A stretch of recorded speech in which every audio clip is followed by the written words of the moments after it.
Hello! Bienvenue sur Entrepreneur Crossing, un petit îlot de liberté pour les femmes qui veulent comprendre, expérimenter et trouver l'inspiration pour vivre leur meilleure vie d'entrepreneur.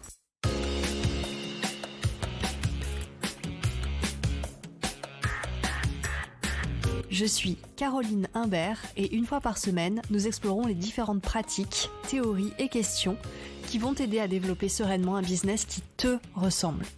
Et pour la dose d'inspiration, j'invite une fois par mois une entrepreneure à partager ses propres trucs et astuces.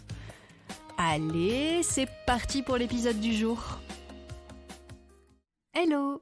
On se retrouve aujourd'hui avec le dernier épisode de l'année 2022, puisque la semaine prochaine, il n'y aura pas d'épisode, je serai en congé.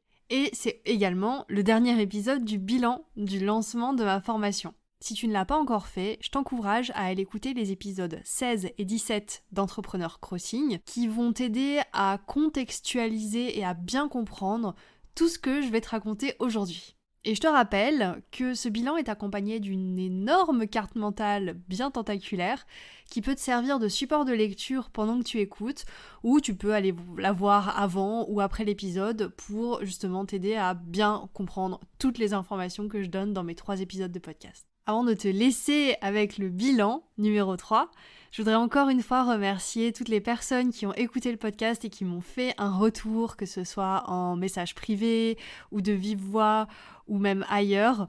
Merci beaucoup pour vos retours. Je suis absolument ravie que ces bilans puissent vous servir puisque c'est leur rôle principal. Et voilà, je vous souhaite une très bonne écoute de cet épisode.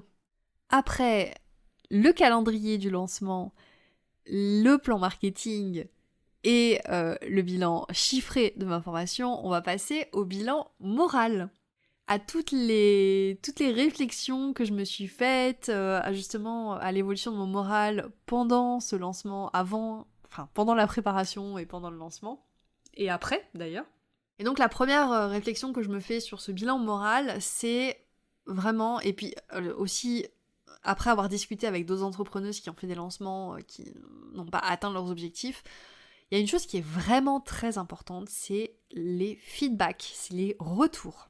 Parce que durant ma phase de lancement, j'ai quand même eu un échange avec une entrepreneuse qui était intéressée par ma formation et qui était super intéressante, qui avait un profil très intéressant pour moi et j'aurais jamais imaginé pouvoir attirer un tel profil en fait, parce que je me disais mais elle a pas besoin de moi en fait. Et il s'avère que si en fait. Et quelque part, après ça c'est un peu le syndrome de l'imposteur qui se réveille, hein, mais le fait de voir que je pouvais intéresser cette personne-là, qu'elle me trouvait intéressante, qu'elle me trouvait légitime pour l'aider, et je sais que je peux lui apporter des choses, et ben ça en fait, ça m'a vraiment donné un gros coup de boost dans ce lancement où je voyais qu'il y avait 0 inscription. C'était un peu le phare dans la tempête. Et cette personne en plus me disait que elle pensait vraiment qu'on travaillerait ensemble, que là c'était juste pas le bon moment, où elle avait pas les finances, mais que si je relançais la formation, il y avait de grandes chances qu'elle le prendrait et que de toute façon elle souhaitait travailler avec moi. Donc voilà, vraiment ça. Mais c'est un retour qui m'a fait un bien incroyable. Et elle n'était pas du tout obligée de me dire ça. Je veux dire, elle l'a pas dit sous la contrainte. Donc merci à toi, si tu m'écoutes. Sache que tu as été d'un grand secours moral. Et c'est d'autant plus vrai que j'ai eu aucun retour par mail par rapport à mes newsletters, par rapport à mes mails de lancement. J'ai rarement des retours sur Instagram. Donc, alors je suis pas en train d'incriminer ma communauté, hein, c'est certainement moi qui ne procède pas de la bonne manière, et je vais mettre en place des choses pour faire en sorte d'avoir plus de proximité avec ma communauté et faire en sorte qu'elle se sente plus libre de venir me parler. Et après le lancement, donc je t'en parlais dans la phase précédente, j'ai envoyé un questionnaire de feedback pour ma communauté inscrite à ma newsletter. J'ai eu assez peu de retours, mais j'en ai eu, donc je vais me concentrer sur le positif et sur les retours que j'ai eus. Mais globalement, ce que j'ai pu partager avec d'autres entrepreneuses qui ont tenté de vendre une formation, c'est que c'est hyper difficile d'obtenir des retours sur notre offre. Et vraiment, je crois qu'un élément vraiment décourageant dans le fait de vendre des formations et des services sur internet, c'est que tu produis plein de contenu gratuit. T'essayes d'être présent sur les réseaux et personne ne vient te parler. Alors, exception faite pour les coachs et les personnes qui essayent eux aussi de te vendre des prestations et qui font du message, du démarchage par message que je n'aime pas. D'ailleurs, je te fais une mini parenthèse. Là, j'ai reçu justement un message d'un entrepreneur que je ne connais pas, à qui je n'ai jamais parlé, que je ne suis pas. Et en fait, il m'a envoyé direct un vocal. Et comment te dire que, pour moi, ça, c'est juste rédhibitoire. C'est-à-dire que je n'ai pas osé écouter son vocal. C'est drôle, hein, je le disais à quelques amis, mais en fait, ça me fait exactement l'effet de quelqu'un... Enfin, t'es en soirée, t'as quelqu'un qui vient de parler, mais qui s'approche hyper près de ton visage. Et toi, en fait, la seule chose à laquelle tu penses, c'est de prendre de la distance, là, de reculer ta tête et de prendre de la distance avec cette personne. Et en gros, le démarchage froid par vocal, pour moi, ça fait exactement le même effet, donc c'est horrible. Bref. Fermeture de la parenthèse, ça n'a rien à voir. L'absence de feedback, c'est extrêmement difficile. Et comme je le disais, je pense que c'est moi qui fais pas ça comme il faut. Je pense que de base, c'est dur d'obtenir des feedbacks. Mais je pense que c'est à moi de me remettre en question pour voir ce que je peux faire pour avoir plus de feedback. Ensuite, suite de ce bilan moral, j'aurais dû commencer par ça d'ailleurs, c'est le fait que, au final, j'ai quand même atteint un objectif sur les deux et c'est déjà pas mal pour un début d'activité, donc je vais pas me lyncher. Je vais plutôt rester sur le côté état d'esprit de développement dont j'ai parlé dans un précédent épisode de podcast, c'est-à-dire, ok, j'ai pas atteint les résultats que je voulais, qu'est-ce que je peux apprendre de ça pour ensuite réussir peut-être le prochain lancement.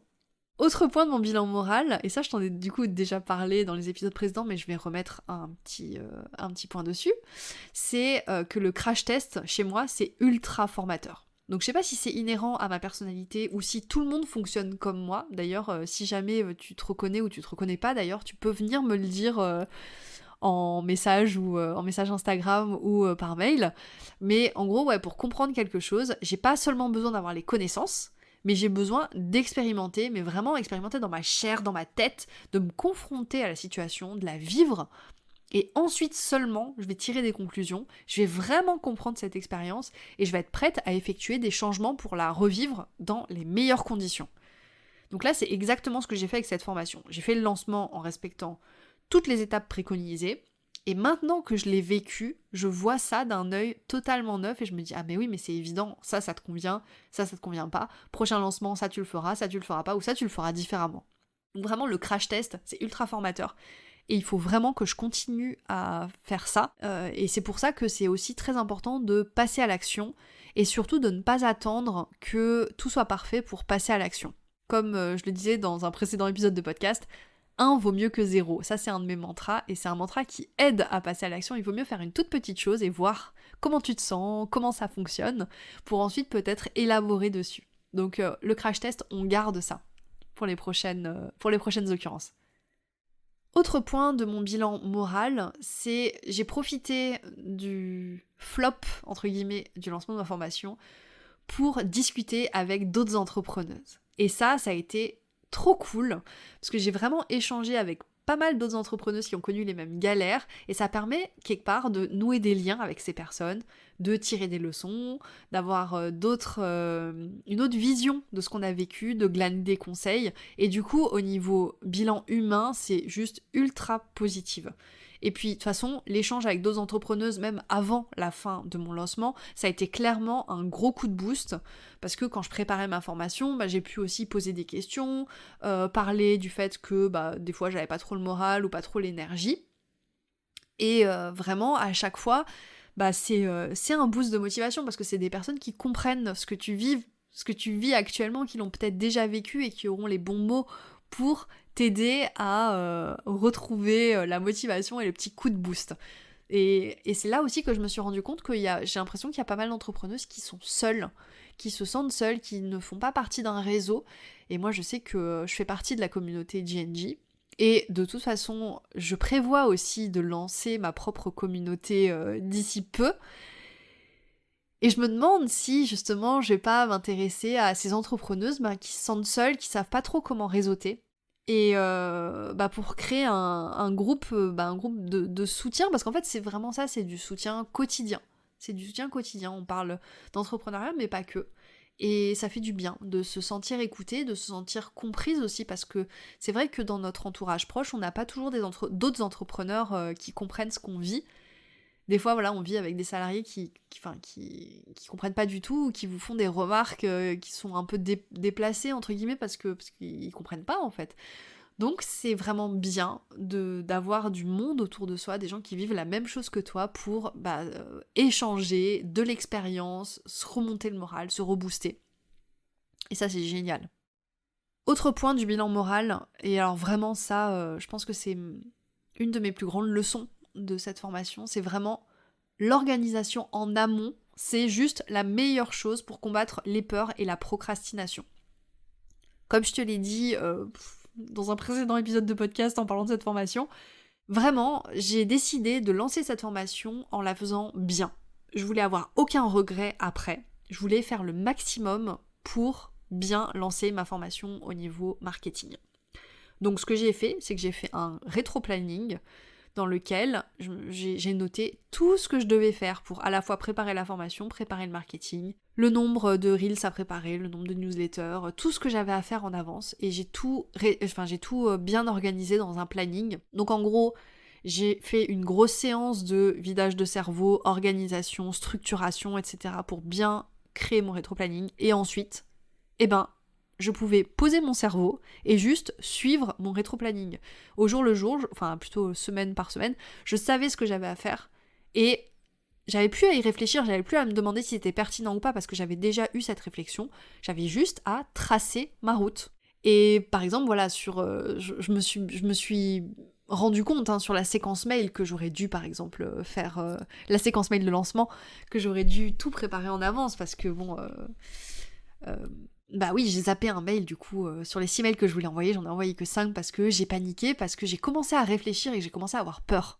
Et l'organisation en amont, donc le rétro-planning, couplé à mon état d'esprit qui était extrêmement déterminé à sortir cette formation avant 2022, puisque je m'étais dit que de toute façon, quoi qu'il se passe, je sortirais cette formation et que je me donnerais les moyens de le faire, et j'ai vraiment été déterminée et même intransigeante avec moi, parce que c'est à ce moment-là que j'ai décidé de plus laisser mon client, le travail pour mon client dépasser, prendre de la place sur les travails sur mes propres formations. Et en fait, voilà, la détermination, l'intransigeance, l'organisation en amont, ça m'a vraiment donné des ailes pour sortir cette formation et je pense que maintenant, je vais essayer vraiment d'aborder tous mes projets sous cet ordre-là, puisque ça permet vraiment d'abolir les peurs et surtout vraiment de passer à l'action et d'aller au bout de ce qu'on a envie de faire. Autre point de mon bilan moral. Donc là c'est plus... ça fait partie du bilan moral, mais ça fait aussi partie des réflexions pour la suite. Je me suis rendu compte en créant la formation, j'ai eu une petite idée qui me trottait dans la tête, c'est que je proposais un format de formation ultra classique. Donc c'est un format asynchrone, c'est-à-dire que c'est des vidéos à regarder quand toi t'as le temps, t'achètes la formation, tu regardes des vidéos quand t'as le temps. Il n'y a pas de moment de rencontre en live, etc. Donc tu peux vraiment faire ça quand tu veux, la nuit, le jour, dans un mois, dans 2 mois, quand tu veux. Et du coup, c'est un format qui est assez classique. Et moi, j'ai un passif dans le jeu vidéo, j'ai travaillé dans le jeu vidéo, c'était mon rêve de gamine. Et bon, je suis quelqu'un de très joueur et de très jeune dans ma tête, j'aime pas du tout dire ça parce que pour moi le jeu c'est vraiment pas réservé aux enfants, c'est vraiment pour tous les âges et la société irait beaucoup mieux si tout le monde jouait un peu plus, à mon avis. Et du coup, les 2 piliers de mon activité, c'est vraiment la connaissance, parce que j'adore élargir mon spectre de connaissances et transmettre ça. Et c'est aussi le fun, puisque vraiment le jeu fait partie de ma vie. Et je me suis dit que ce que je sortais comme formation, ça me ressemblait pas totalement. Et qu'il manquait cette petite patte ludique qui ferait que cette formation, c'est 100% moi. Alors je vais pas te mentir, j'ai déjà eu des idées pour ludifier ma formation, mais elles étaient un peu trop originales et je pense que le monde n'était pas prêt pour ça. Je pense qu'il faut que je commence par des petites actions ludiques pour peut-être aller, quand j'aurai une vraie communauté, vers des choses un petit peu plus radicales. Mais bon, bref. Du coup, il manque cette petite patte ludique à la fois dans une formation que je pourrais sortir, mais aussi dans ma communication. Et du coup, c'est exactement ce à quoi je vais m'empresser de réfléchir en cette fin d'année. Comment ludifier mes freebies existants pour commencer, ma communication en général, et attirer du coup des entrepreneuses qui me ressemblent et qui aiment cet univers, qui aiment le ludique, qui aiment le fun, mais qui veulent aussi avoir des connaissances solides et ensemble élargir notre prisme de connaissances. Donc vraiment, je pense que je vais vraiment réfléchir pour insérer du ludique dans la forme de ma communication et de ce que je vais proposer, mais je vais faire plus que d'y réfléchir, je vais vraiment le faire. On va appliquer le mantra 1 vaut mieux que 0, et on va faire des petites actions et voir comment ça fonctionne et comment c'est accueilli, surtout par la communauté. Dernier point de mon petit bilan moral, c'est une réflexion qui est ressortie de discussions que j'ai eues avec d'autres entrepreneuses. Alors le truc, c'est que je suis pas certaine de cette information. Donc je vais mettre... je te le dis, je suis pas certaine de cette info. Mais il apparaîtrait que quand même, cette année, c'est un peu compliqué de vendre des produits numériques et des formations. C'est-à-dire qu'a priori, même les stars de la formation ne vendent pas autant que ce qu'elles ont prévu ou que ce qu'elles ont fait les précédentes années. Donc c'est une information à vérifier, mais a priori le contexte il n'est pas non plus hyper propice. C'est vrai qu'on a de plus en plus de personnes qui proposent des formations sur internet, forcément le public ne se démultiplie pas, donc il y a un moment plus de formations, public qui reste, dont la taille reste relativement stable, ça veut dire qu'en gros chaque formation a potentiellement moins... Enfin, la part du gâteau est plus petite en fait. C'est mathématique.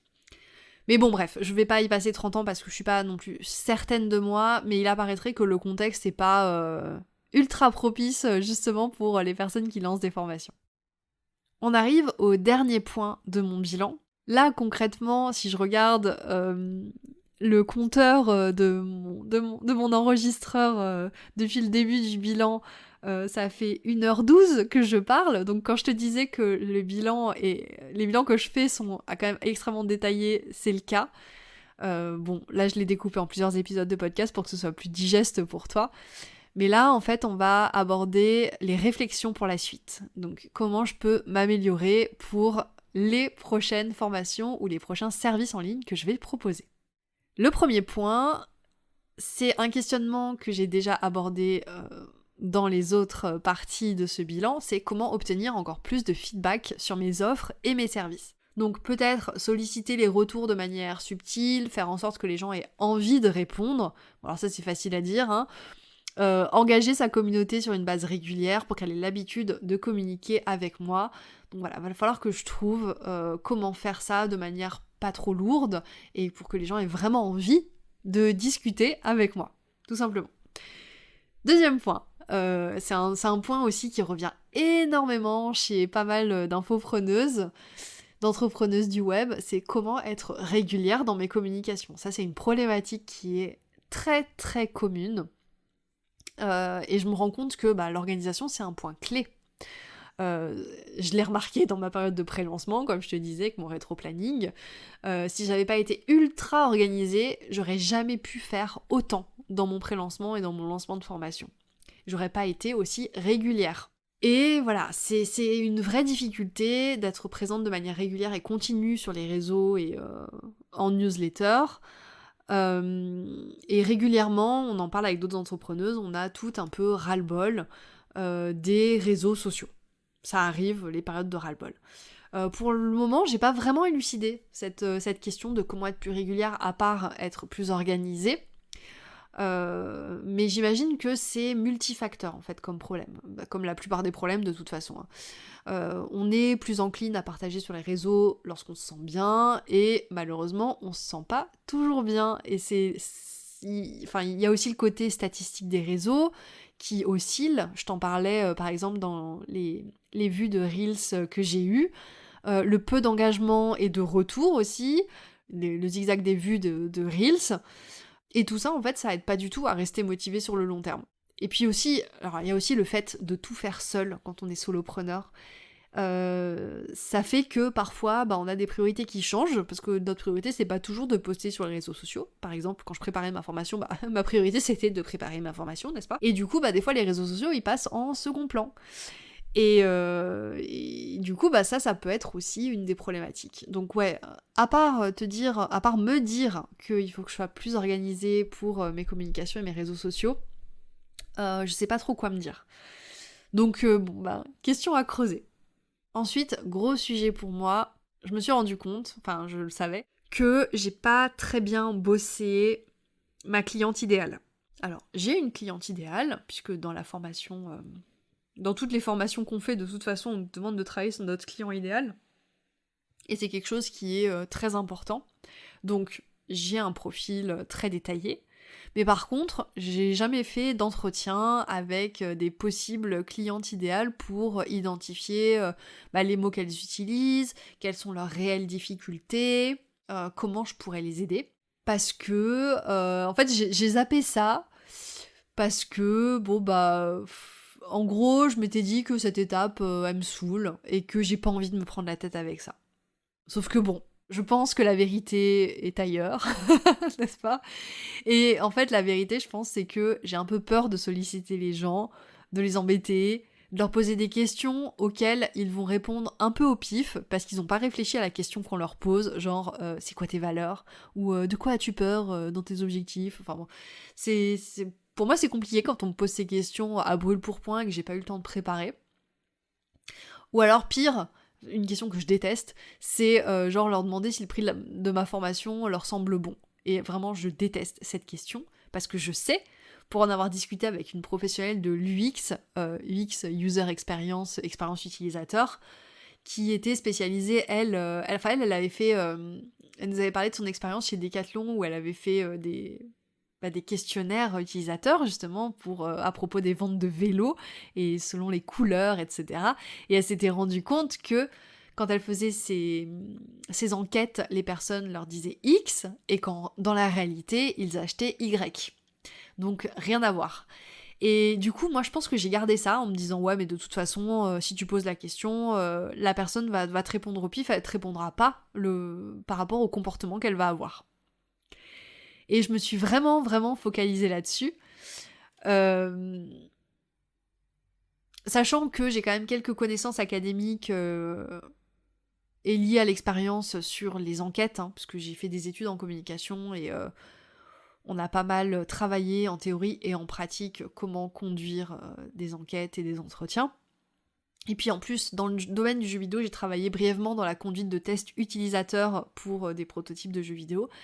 Mais ceci étant dit, je me rends bien compte justement de l'immensité des connaissances que je devrais acquérir pour réussir à créer des entretiens desquels je pourrais faire ressortir des informations pertinentes, à partir desquelles je pourrais tirer des conclusions qui m'aideraient à orienter de manière efficace mon activité.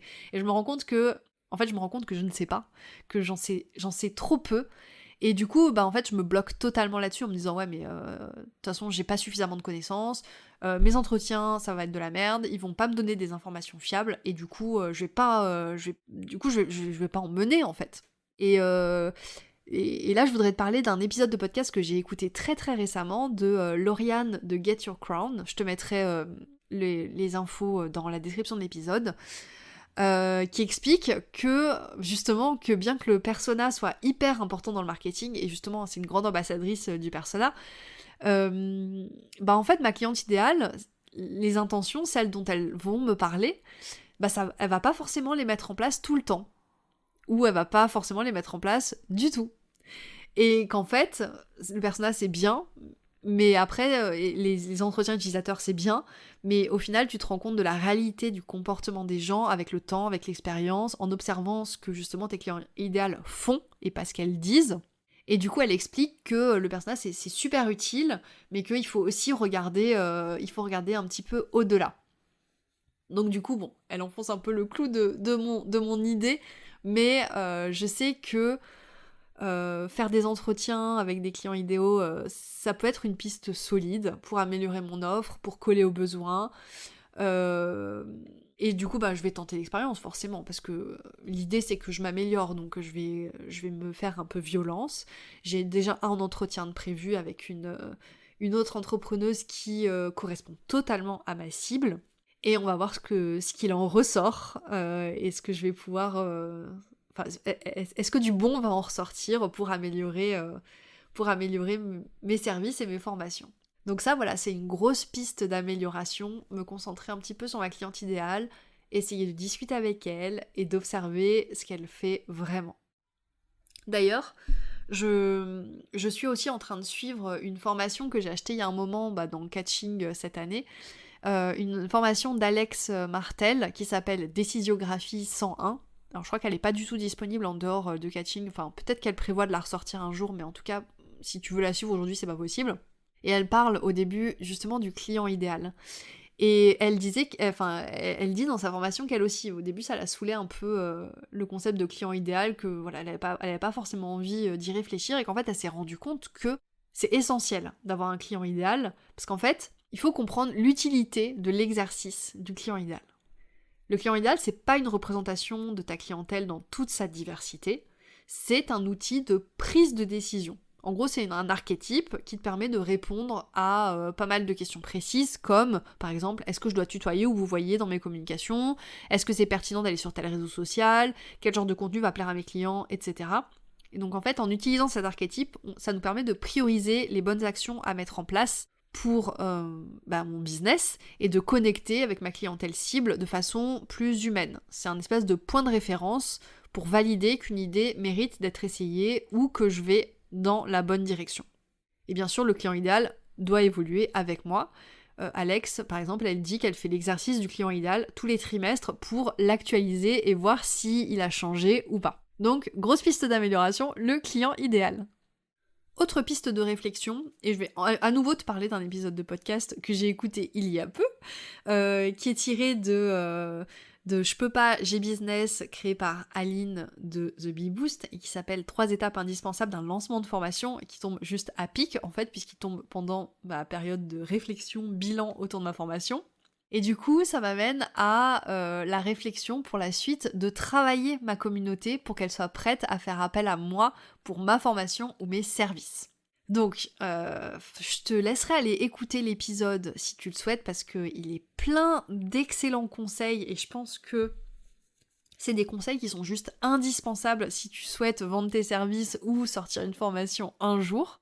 Et ça explique que, notamment dans la conversion d'un client, le fait de faire en sorte que les gens achètent tes services ou ta formation, il y a 5 étapes différentes. Donc la première étape, c'est ton client idéal, il n'est pas conscient qu'il a un souci. La deuxième étape, il prend conscience qu'il y a un problème, mais c'est pas encore qu'il existe des solutions. La troisième étape, c'est le client idéal qui prend conscience qu'il existe une solution pour résoudre son problème. La quatrième étape, il prend conscience que moi, j'ai la solution à son problème et que j'ai une offre. Et la cinquième étape, il est prêt à acheter ma solution. Donc ça, voilà, c'est 5 étapes dans le tunnel de conversion, l'entonnoir de conversion du client. Et du coup, à partir de là, en ayant ces connaissances-là, il va y avoir 3 étapes pour amener tes clients idéaux à devenir acheteurs quand tu fais un lancement de formation. Et du coup, une audience, en fait, ça se travaille de manière stratégique. Quand t'es pas en période de lancement, il va falloir que tu communiques pour éduquer ton marché, pour leur faire prendre conscience qu'ils ont potentiellement un souci, un problème, un besoin. Et donc, en gros, tu vas répéter 40 000 fois des choses ultra basiques pour faire comprendre aux gens que peut-être qu'ils en ont pas conscience, mais potentiellement, ils ont un petit problème, enfin un problème ou un souci ou quelque chose que toi-même tu peux résoudre. Et donc, toute l'année, tu vas créer du contenu pour t'adresser à tous les clients qui se trouvent dans toutes les étapes.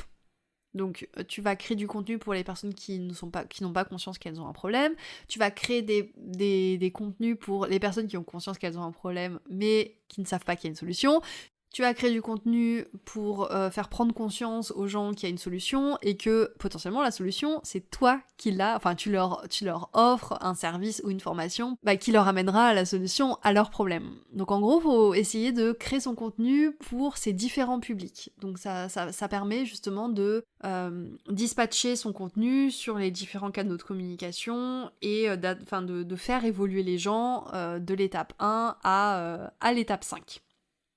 Et donc, l'étape du pré-lancement, tu vas essayer d'amener tout le monde à l'étape 5, c'est-à-dire des gens qui sont prêts à acheter ta solution. Donc tu vas créer de manière un peu intensive du contenu, voilà, pour parler de ta solution justement, et reparler du problème, et reparler du fait qu'il y a des solutions qui existent et que toi t'en proposes une, pour que à l'ouverture du panier, en gros, les gens soient ultra chauds pour acheter ta formation, qu'ils soient prêts à faire ça.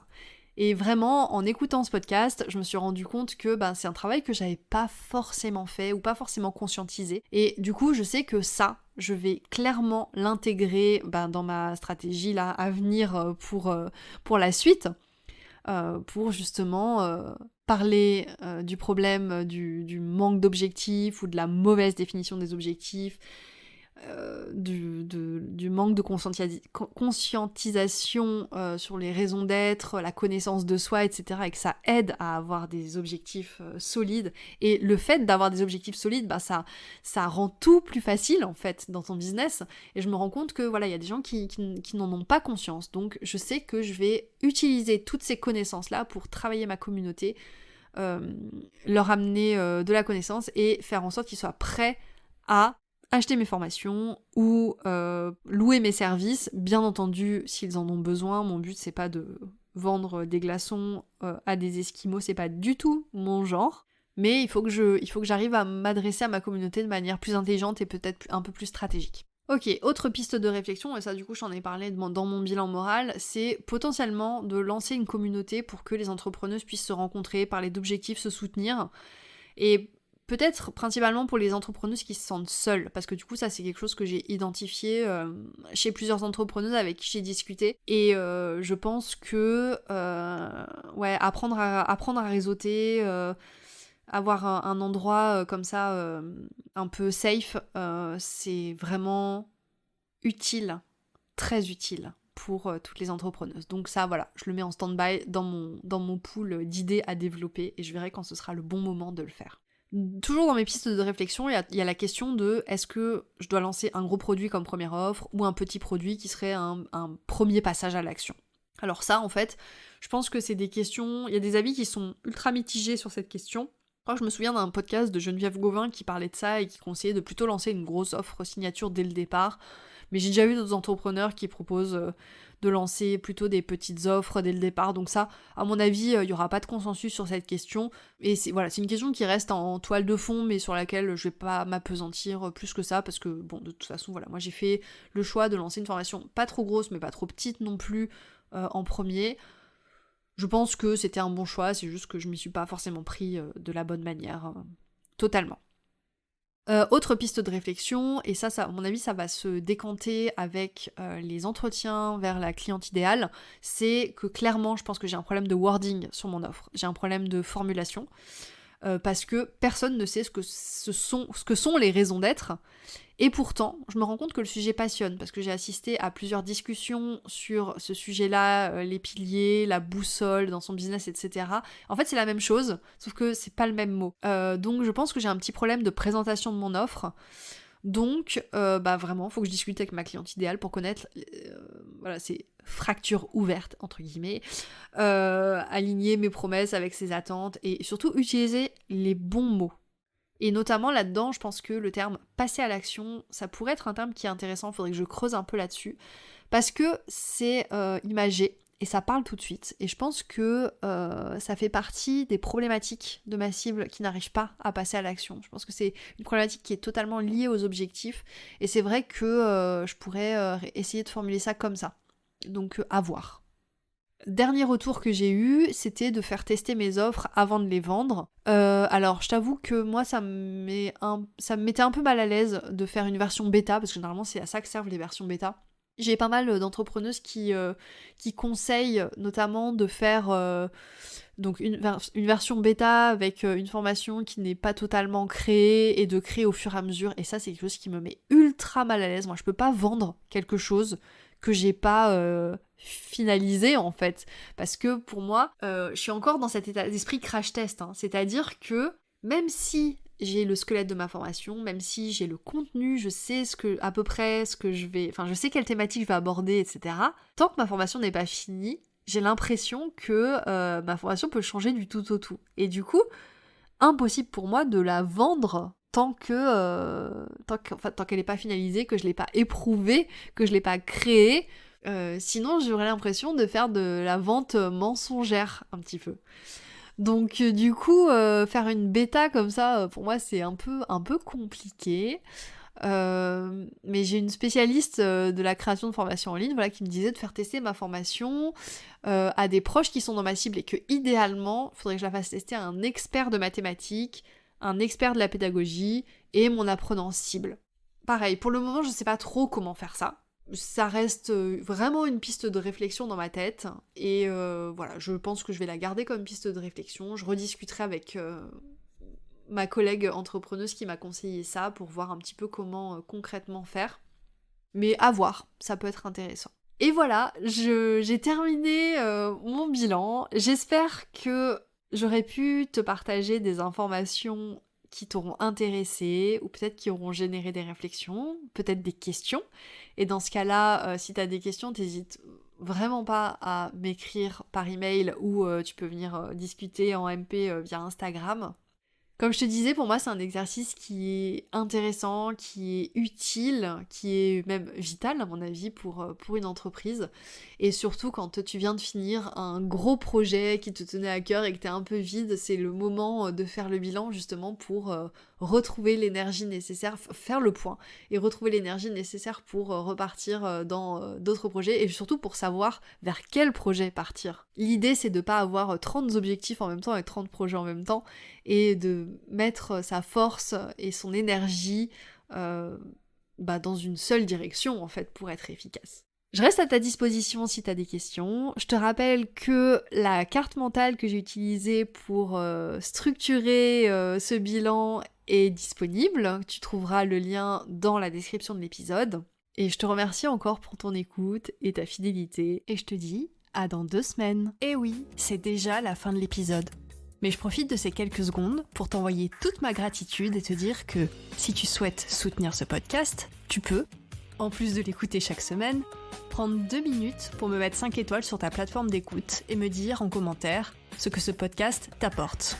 Je lis chaque commentaire posté et c'est pour moi un concentré de joie et de motivation, donc par avance, merci pour ta contribution. Si tu es à la recherche des ressources citées dans l'épisode, tu peux les retrouver dans la description. J'ajoute un dernier mot pour te dire que si tu veux me contacter à propos du podcast ou pour me suggérer un sujet à traiter, tu peux m'envoyer un message sur Instagram ou par mail. Là encore, tu trouveras toutes les informations en description. À la semaine prochaine!